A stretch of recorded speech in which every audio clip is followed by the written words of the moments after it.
Monsieur Romegas. Oui, Monsieur le Président. Donc là, nous abordons la création des zones commerciales. Je voudrais dire que, bon, si les zones touristiques internationales étaient celles qui ont attiré le plus d'attention, je crois que c'est cet amendement finalement sur les zones commerciales en général qui suscite au fond, si on regarde bien, le plus grand risque de généralisation du travail le dimanche.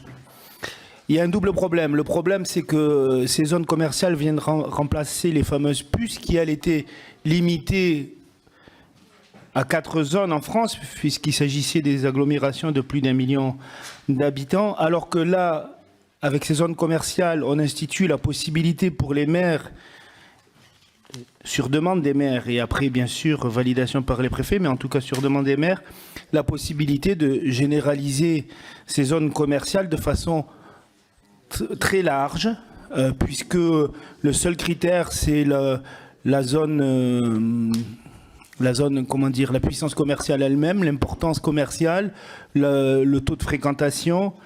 Donc on voit que tout ce qui est grands centres commerciaux, par exemple, pourrait être concerné par cette disposition.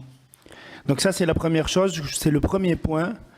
On est là devant un risque de banalisation. Là, je maintiens le mot, si ça n'est généralisation, en tout cas de très grande banalisation. Bien sûr, là, pour le coup, c'est renvoyé à l'appréciation des maires, mais on est à l'abri de rien.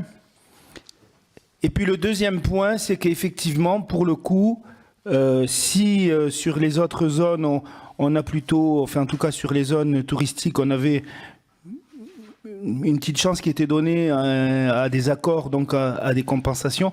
Là, pour le coup, on est en deçà des compensations existantes, qui étaient, je le rappelle, le doublement du salaire dans les puces, alors que là, on est renvoyé à des accords, et il y a fort à parier que ces accords seront en deçà de ce que garantissait la loi aujourd'hui. Donc, je le dis, pour nous, la création de ces zones commerciales et cet article 74, c'est celui qui est le plus lourd de risques, de menaces, de généralisation du travail le dimanche.